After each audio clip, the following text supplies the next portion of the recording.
Hello friends, welcome back to my channel. இன்றைக்கி நம்ம இடித்து வச்ச மசாலா போட்டு நாட்டுக்கோழி குழம்பு செய்ய போகிறோம். வீடியோவை ஸ்கிப் பண்ணாமல் பாருங்கள். இப்போ எப்படி செய்யுதுன்னு பார்க்கலாம். ஸ்டவ்வில் ஒரு கடாய் வச்சு சூடு பண்ணிக்கலாம். கடாய் நல்லா சூடானதும் 2 ஸ்பூன் எண்ணெய் சேர்த்துக்கலாம். எண்ணெய் நல்லா காஞ்சதும் 2 டேபிள் ஸ்பூன் மிளகு சேர்த்துக்கலாம். 20 பல்லு தோல் உரிச்ச பூண்டு சேர்த்துக்கலாம். இப்போ இந்த மசாலாவை 2லேருந்து 3 நிமிஷத்துக்கு நல்லா வறுத்து எடுத்துக்கலாம். மிளகுல நல்லா வறுபட்டதும் மிளகு வெடிக்க ஆரம்பிக்கும். இந்த ஸ்டேஜில் ஸ்டவ் ஆஃப் பண்ணிவிட்டு இதை ஆற வச்சிடலாம். இப்போ ஒரு ப்ரெஷர் குக்கரில் 1 கிலோ அளவுக்கு நாட்டுக்கோழி நல்லா வாஷ் பண்ணி எடுத்து வச்சுருக்கேன். இப்போ 1 ஸ்பூன் மஞ்சள் தூள், தேவையான அளவு உப்பு, தண்ணி சேர்த்து இதை எல்லாத்தையும் நல்லா கலந்து விட்டுறலாம்.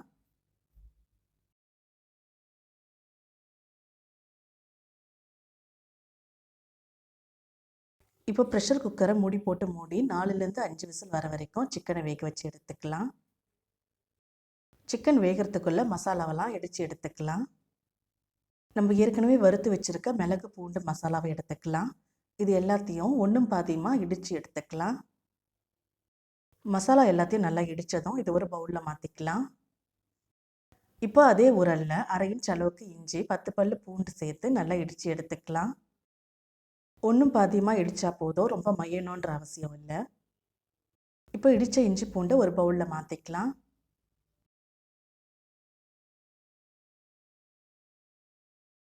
இப்போ 5 விசில் வந்துருச்சு. ப்ரெஷர் குக்கரை ஓப்பன் பண்ணி பார்க்கலாம்.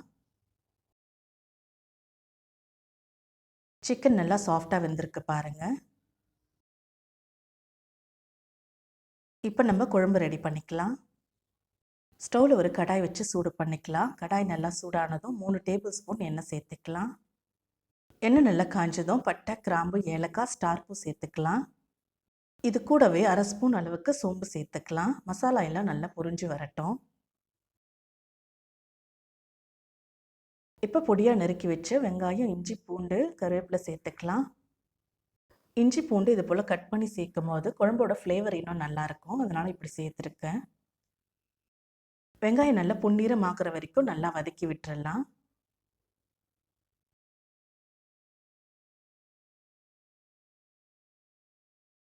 வெங்காயம் நல்லா வதக்கினதும் நம்ம கட் பண்ணி வச்சுருக்க 2 தக்காளி, இடித்து வச்ச இஞ்சி பூண்டு விழுது சேர்த்துக்கலாம். தக்காளி நல்லா சாஃப்டாக வரணும். இஞ்சி பூண்டோட பச்சை ஸ்மெல்லாம் போகிற வரைக்கும் நல்லா வதக்கி விடலாம்.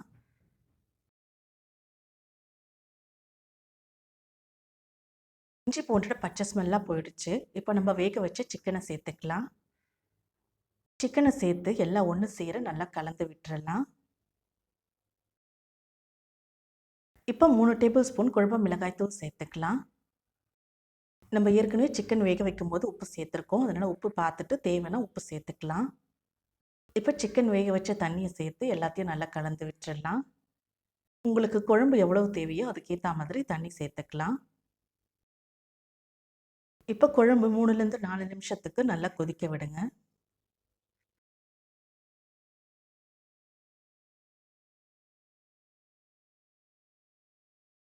குழம்பு நல்லா கொதி வந்ததும் நம்ம இடித்து வச்சுருக்க மிளகு பூண்டு மசாலாவை சேர்த்துக்கலாம். இப்போ இந்த மசாலா குழம்போடு சேர்கிற அளவுக்கு நல்லா கலந்து விட்டுறலாம். இந்த நாட்டுக்கோழி குழம்பு ஸ்பெஷலே இந்த மசாலா தான். இந்த மசாலா சேர்த்து குழம்பு கொதிக்கும் போது வீடு ஃபுல்லாக மணக்கும்.